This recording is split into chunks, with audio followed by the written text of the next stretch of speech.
அவன் ஒன்னும் பெரிய உத்தம புத்திரலாம் கிடையாது. ஏற்கனவே ஒரு பொண்ணை காதலிச்சு அங்க ஏதோ பிரச்சனையா இருக்கும் போல இருக்கு. அதை மறைச்சுதான் இந்த கல்யாணத்துக்கு அவங்க சரின்னு சொல்லியிருக்காங்க. ஏதோ சிக்கல் இல்லாம அவ்வளவு பெரிய பணக்கார குடும்பம் இங்க வந்து சம்பந்தம் பண்ணுவாங்களா? தம்பி பண்ண கோல்மால் தெரியாம அந்த எலிசபெத் ராணி நம்ம கிட்ட என்னவோ அந்த கத்து கத்துறா. சித்தப்பா, எங்களுக்கு எல்லாம் தெரியும்.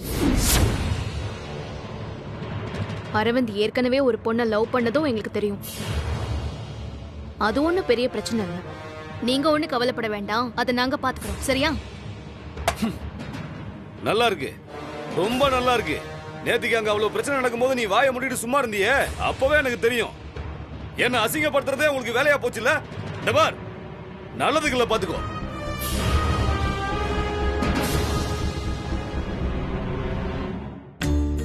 இவருக்கு எப்படி தெரிஞ்சிருக்கும்? விசாரிச்சு கண்டுபிடிச்சான்னு சொல்றது நிச்சயமா உண்மையா இருக்க வாய்ப்பே இல்லை. வேற ஏதோ நடந்திருக்கு. இனிமே ரொம்ப கவனமா இருக்கணும்.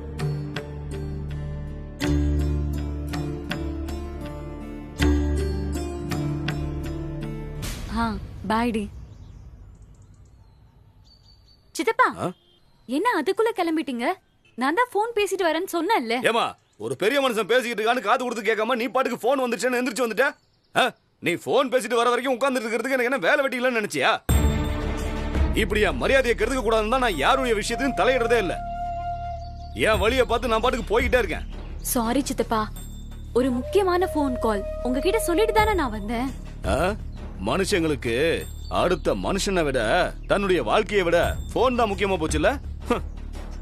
சரி, நீங்க இந்த சம்பந்தத்தை பத்தி ஏதோ சொல்ல வந்தீங்கல்ல, ஏதோ விசாரிச்சேன்னு சொன்னீங்கல்ல, அது என்னன்னு சொல்லுங்களேன். அப்போ நான் சொன்ன எல்லாத்தையும் கேட்டுட்டு தான் நீ எந்திரிச்சு போயிருக்க. அப்படிலாம் இல்ல சித்தப்பா, நீங்க பேசுறதெல்லாம் நான் கேட்டுட்டு தான் இருந்தேன். போன் வந்ததுனால தான் நான் வந்தேன். போன் பேசிட்டல, மத்ததெல்லாம் இந்த வீட்டு குடும்ப தலைவி கிட்ட சொல்லிருக்கேன். அங்க போய் கேட்டு தெரிஞ்சுக்கோ, எனக்கு வேலை இருக்கு. சித்தப்பா, அட போமா, முதல்ல நான் இங்க வந்திருக்கவே கூடாது. சரி, அதான் குடும்பத்துக்கு எல்லாருக்கும் தெரியுமாமே. அங்க போய் கேட்டு தெரிஞ்சுக்கோ. என்ன பார்த்தா உங்களுக்கு நக்கலா இருக்கு, போயாங்க.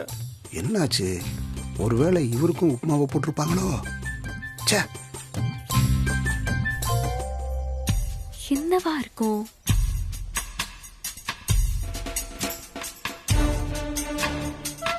அக்கா, ஒரே ஒரு நிமிஷம் இரு. என்ன ராதிகா? சித்தப்பா, அரவிந்த் வீட்டை பத்தி உன்கிட்ட ஏதோ சொன்னாராமே.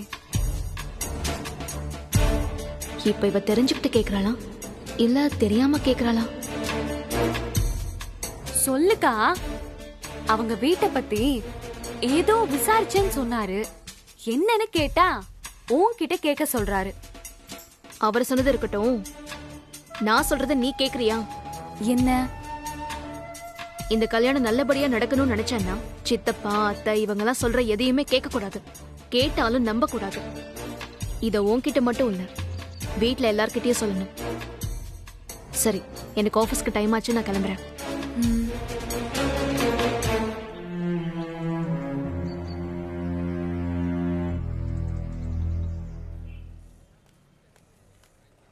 யோ பிரகாசம், இங்க வாயா. மாரிமுத்து, காலையில தான் உன்னை பத்தி நான் நினைச்சுக்கிட்டு இருந்தேன். எப்படியா இருக்க? அதெல்லாம் இருக்கட்டும், முதல்ல ஒரு டீயை சாப்பிடு. ஒரு டீ போடுப்பா. சரிண்ணா. மாரிமுத்து, அன்னைக்கு ஒரு அவசர வேலையா போனதால சரியா பேச முடியல. சரி, சங்கர போய் பாத்தியா? பார்த்தேன்ப்பா, நல்லா இருக்கான். அவன் தான் ஒரு வீடு பிடிச்சு கொடுத்துருக்கான். டீ கொடுப்பா. இந்த முதல்ல டீயை சாப்பிடு. அப்புறம் நீ நல்லா இருக்கியா? வீட்டுல நல்லா இருக்காங்களா? பிள்ளைங்களா எப்படி இருக்காங்க? எங்களுக்கு என்னப்பா, கடவுள் புண்ணியத்துல 2 பொம்பளை பிள்ளைங்களை நல்ல இடத்துல கல்யாணம் பண்ணி கொடுத்துட்டேன். பையன் மில்லுல மேனேஜரா இருக்கான். அவனுக்கும் கல்யாணம் ஆயிடுச்சு. பேரம்பேத்தியோட வாழ்க்கை நல்லா போய்கிட்டு இருக்குப்பா. ரொம்ப சந்தோஷம்ப்பா. நீயும் ஒழுங்கா இருந்திருந்தா உன் வாழ்க்கையும் நிம்மதியா இருந்திருக்கும்பா. நீ இப்படி பண்ணிட்டு போனதால எனக்கும் மன வருத்தம் தான்ப்பா. அதுக்கு என்ன பண்ண முடியும்? நம்ம வாழ்க்கையை ஆண்டவன் ஏற்கனவே எழுதிதானே அனுப்பியிருக்கான். நம்ம மதியம் கொஞ்சம் வேலை செய்யணும்பா. நீ பாட்டுக்கு போயிட்ட. 4 பொம்பளை பிள்ளைங்க ஒரு பையன்னு 5 பேரை வச்சுக்கிட்டு உன் பொண்டாட்டி படாத பாடுபட்டா. ஏதோ உன் மக ரஜினி தலையெடுத்ததுக்கு அப்புறம் தான் உன் குடும்பமே தலை நிமிர்ந்து இருக்கு. ஆமா, மூத்தவ என்ன பண்றா? பெத்த பிள்ளைங்கள பத்தி அப்பன் கேட்டு தெரிஞ்சுக்கிற அளவுக்கு ஆயிடுச்சு. அவளுக்கு கல்யாணம் ஆகி 2 பிள்ளைங்க இருக்கு. ஆனா அவளும் மாப்பிள்ளையும் வீட்டோட தான் இருக்காங்க. எப்படியோப்பா, எல்லாரும் நல்லா இருக்காங்கல்ல? சொந்த வீடு, நல்ல வேலை, இப்ப எந்த பிரச்சனையும் இல்லையே. என்னப்பா இப்படி சொல்ற? ஒத்த சம்பாத்தியத்துல அத்தனை பேர் எப்படி இருப்பாங்கன்னு யோசிச்சு பாரு. நீ என்னடானா 2வது கல்யாணம் பண்ணிக்கிட்டு இப்படி பொண்டாட்டியோட வந்து இறங்கி இருக்க. அன்னைக்கு உன்னை பார்த்த உடனே அதிர்ச்சி ஆகி போச்சு. ஆமா, இந்த கல்யாணம் பண்ணிருக்கே, பிள்ளைங்க இருக்கா? இருக்கு, 2 பொம்பளை பிள்ளைங்க. பிரகாசம், நான் உன்னை கையெடுத்து கும்பிடுறியா? எனக்கு ஒரு உதவி பண்ணியா? என் பிள்ளைங்களை நான் பார்க்கணும் போல தோணுதியா? தயவு செஞ்சு என்ன கூட்டிட்டு போறியா? எப்பா, அந்த வீட்ல உன் பேரை சொன்னாலே உள்ள விட மாட்டாங்க. உன்னையே கூட்டிட்டு போய் அங்க நிக்கவா? வேற வினையே வேண்டாம். உன் 3வது பொண்ணுக்கு இப்பதான் கல்யாணம் நிச்சயமாயிருக்கு. அதுல எடுத்த போட்டோ இருக்கு, அதை வேணா காட்டுறேன்.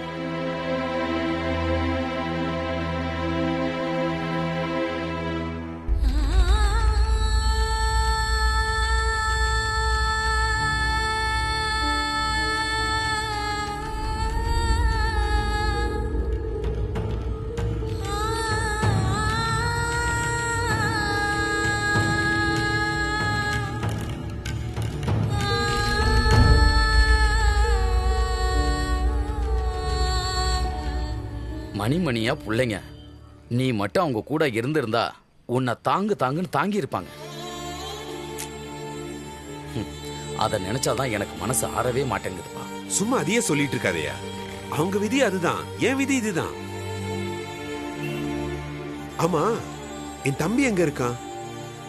எப்படி இருக்கான் அவன்? அந்த வீடு கூட அவன் பேர்ல தானே இருக்கு. அவனுக்கு என்னப்பா, ரியல் எஸ்டேட் பிசினஸ்னு ஜம்முன்னு இருக்கான். வீடு அவன் பேர்ல தான் இருக்கு. ஆனா உன் குடும்பத்தை கண்டாதான் அவனுக்கு ஆக மாட்டேங்குது. இத பாருப்பா, வீட்ல இருந்து போன் வந்திருக்கு, நான் கிளம்புறேன், அப்புறம் பேசுவான்.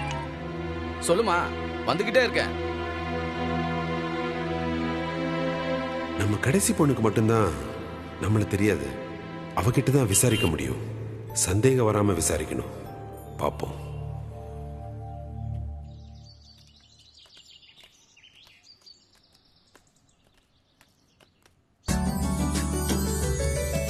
ஏன்பா நின்னுட்ட? ஒண்ணு இல்ல, நீங்க போங்க, நம்ம அப்புறம் பார்க்கலாம்.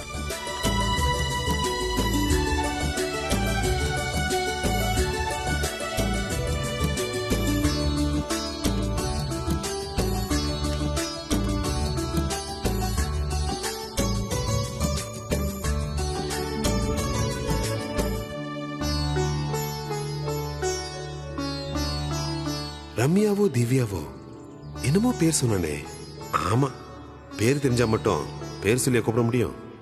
தெரியாத மாதிரியே அவகிட்ட கேட்கலாம்.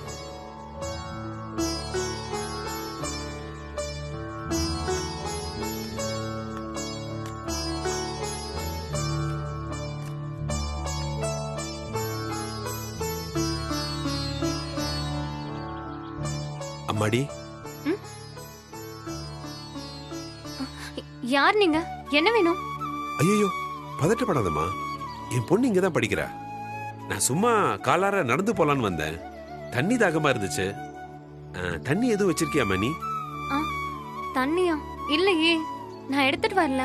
அந்த பக்கமா போய் பாருங்க.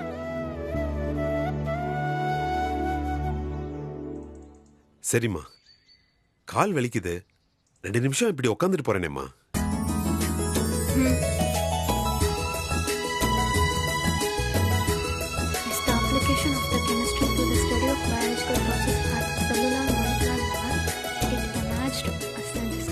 அம்மாடி, படிக்கும்போது தொந்தரவு பண்ணிட்டேனம்மா? இல்ல இல்ல, அதெல்லாம் ஒண்ணும் இல்ல, பரவாயில்ல.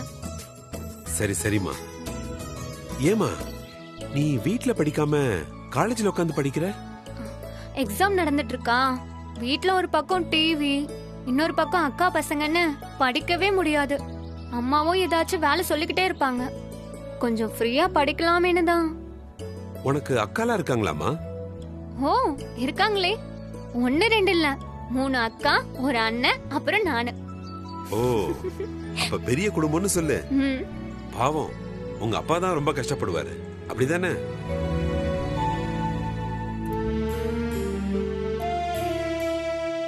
ஏமா உன் முகம் ஒரு மாதிரி ஆயிடுச்சு?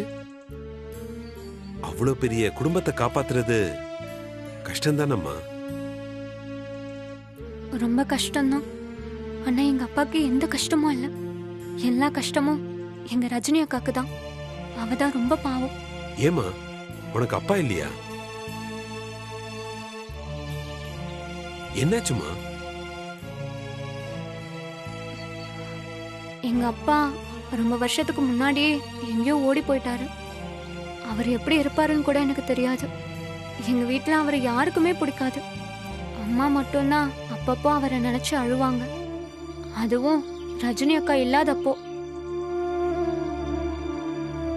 அது ஏமா உங்க அக்கா இல்லாதப்போ? ஏன்னா அப்பான்ற வார்த்தையை சொன்னா கூட அக்காக்கு பிடிக்காது. அவர் மேல பயங்கர கோபத்துல இருக்கா. பொறுப்பு இல்லாம குடும்பத்தை விட்டுட்டு ஓடினவரை நினைச்சு நீ எதுக்கு அழுறன்னு அம்மாவை ரொம்ப திட்டிருக்கா. அதான்.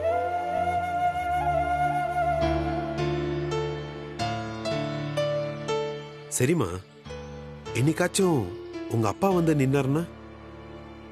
அவரோட பேட் டைம் ஸ்டார்ட் ஆயிடுச்சுன்னு அர்த்தம். எங்க அக்கா கண்ணில் படாம இருக்கிற வரைக்கும் அவர் நிம்மதியா இருக்கலாம். வந்து நின்னார்னா கொன்னு கூட போட்டுருவான். அவ்வளோ கோபத்துல இருக்கா.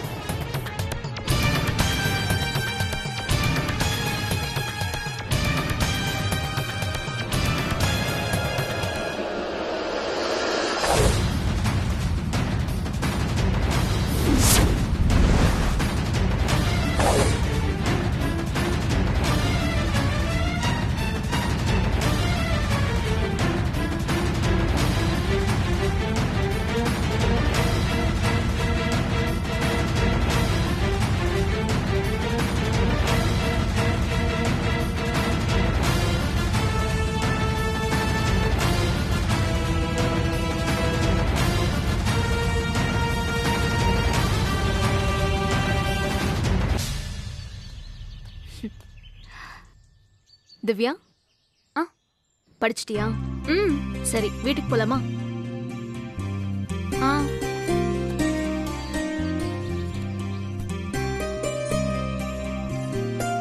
என்ன தேடுற? ஒன்னும் இல்லக்கா, சும்மாதான். சரி, வா போலாம். ம்.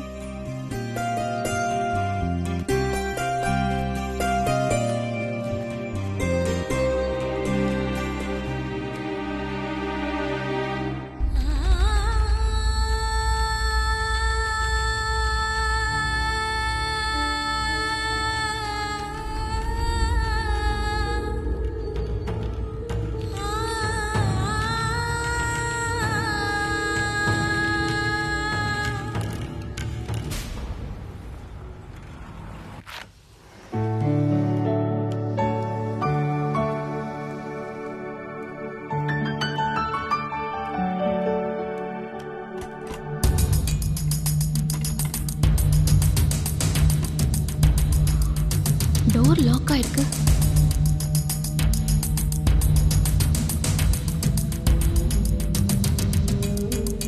எதுக்கு திங்ஸ் எல்லாம் எடுத்து வெளியே வச்சிருக்காங்க? என் கேபின் வேற பூட்டிருக்கு. இங்க என்ன நடக்குதுன்னே புரியலையே. எனக்கு ஏன் இத்தனை சோதனை?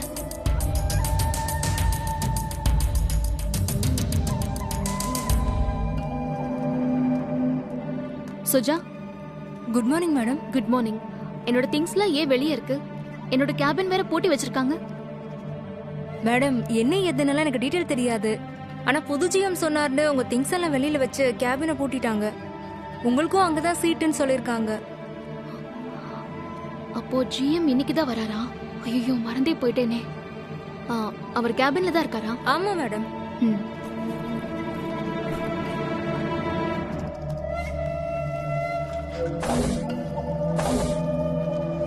Excuse me, sir. 2 minutes.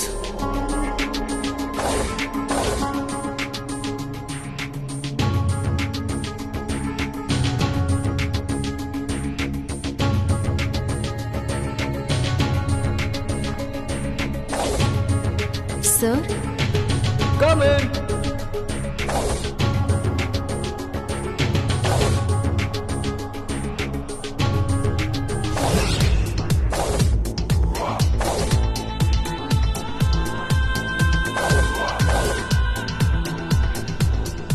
Yes.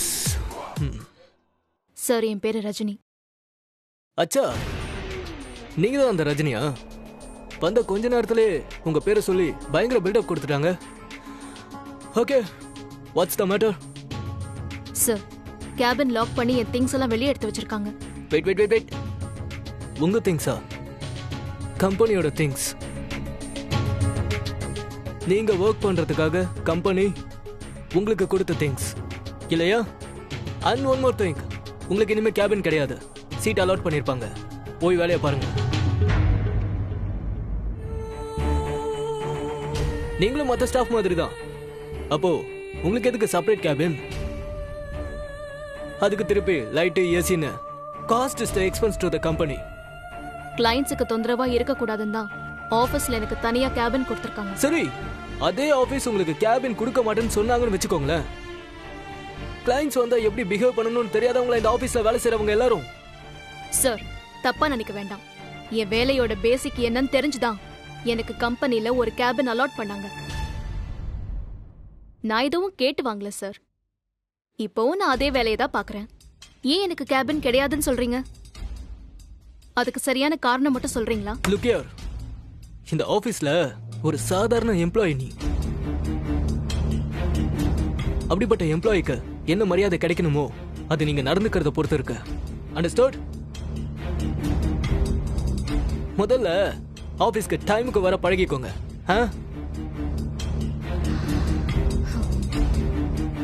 அப்புறம் பழைய ஜிஎம் கிட்ட உங்களுக்கு கிடைச்ச சலுகை எல்லாம் என்கிட்ட கிடைக்கும்னு எதிர்பார்க்காதீங்க. போய் ஒர்க்க பாருங்க. You may go. அப்புறம் புது கிராஃபிக்ஸ் டீம் வராங்க, அவங்களுக்கு தான் அந்த கேபின். உங்களுக்கு ஒரு சீட் அலாட் பண்ணிருப்பாங்க. Without any further delay start your work.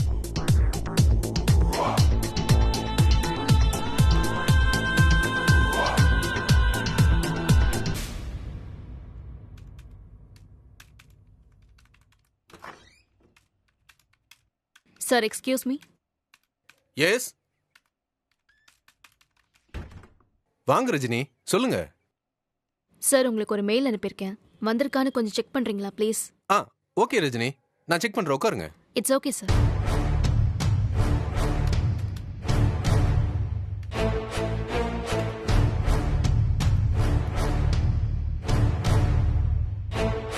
Rajini, என்ன பண்ணிருக்கீங்க?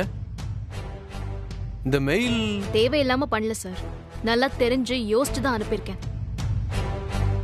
என்னால இனிமே இங்க ஒர்க் பண்ண முடியும்னு தோணல, அதனால வேலையை ரிசைன் பண்றேன் சார். ரஜினி ப்ளீஸ் கொஞ்சம் யோசிங்க. இது நீங்க அவசரப்பட்டு எடுத்த முடிவோன்னு எனக்கு தோணுது. இன்ஃபேக்ட் நீங்க ரிசைன் பண்ணக்கூடாதுன்னு நான் சொல்ல முடியாது, பட் நீங்க இன்னும் கொஞ்சம் யோசிக்கலாம்னு எனக்கு தோணுது. ஆல்ரெடி யோசிச்சிட்டேன், நிறைய யோசிச்சு தான் நான் ரிசைன் பண்றேன். நீங்க ரொம்ப டேலண்டான பர்சன். உங்களை இந்த கம்பெனி இழந்துடக்கூடாதுன்னு தான் நான் பர்சனலா ஃபீல் பண்றேன். அதனால தான் நான் உங்ககிட்ட இவ்வளோ தூரம் பேசிக்கிட்டு இருக்கேன். என்கிட்ட பேசி எந்த யூஸும் இல்ல சார். எவ்வளவு ஹார்ட் ஒர்க் கூட பண்ண முடியும், ஆனா மரியாதையெல்லாம் விட்டு கொடுக்க முடியாது சார். நான் வேணா ஜிஎம் கிட்ட பேசி உங்களுக்கு தனி கேபின் அலாட் பண்ண சொல்றேன். கேபின் இல்லனா கூட என்னால வேலையை சரியா பெர்ஃபெக்ட்டா செய்ய முடியும். பட் எதுக்காக நோ கேபின்னு சொன்னாங்க? அதுக்கான ப்ராப்பர் ரீசன் கூட ஜிஎம் சொல்லல. கேபின் இல்லாம வேலை பார்க்கலாம், ஆனா மரியாதை இல்லாம வேலை பார்க்க முடியாது சார். உங்களுக்கு ஜிஎம் போஸ்ட் கொடுக்கலன்னு தான் நீங்க ரிசைன் பண்ணீங்கன்னு சொல்லி எல்லாரும் பேசுவாங்க. இந்த உலகம் என்னதான் சார் பேசாது? அத பத்தி எல்லாம் கவலைப்பட்டுட்டு இருந்தா எதுவுமே பண்ண முடியாது. பேசுறவங்க பேசட்டும், புரிஞ்சுக்கிறவங்க புரிஞ்சுப்பாங்க. நான் ரிசைன் பண்றதுதான் பெட்டர். நான் கிளம்புறேன். தேங்க்யூ.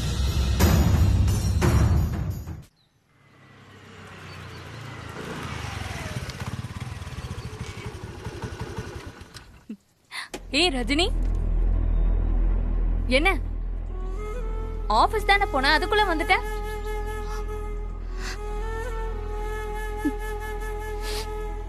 ஏய், கண்ணெல்லாம் வர கலங்கி இருக்கு. என்னாச்சு ரஜினி?